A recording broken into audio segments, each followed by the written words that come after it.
الله تعالى يشيد بشخصية النبي أيوب عليه السلام الذي ابتلاه الله ابتلاه.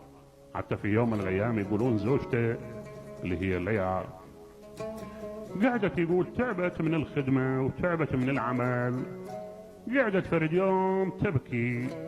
قال أمة الله ما بكي؟ قالت أيوب أنت نبي، والنبي أنا لعرفه دعاء مستجاب، مو صحيح ولا؟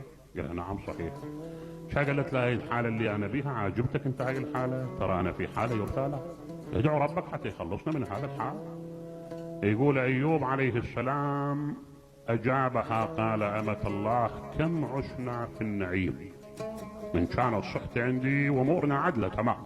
ايش قد عشنا؟ قالت له 70 سنة. قال فلنصبر على البلاء مثلها، هم خلي البلاء يطول 70، بس هاي طبيعة الإنسان، إذا أصابه الخير منوع وإن أصابه الشر جزوع. الله تبارك وتعالى يمدح هذا النبي. تسألني بالمناسبة تقول لي هذا ابتلاء من الله ما حصل بأيوب؟ نعم.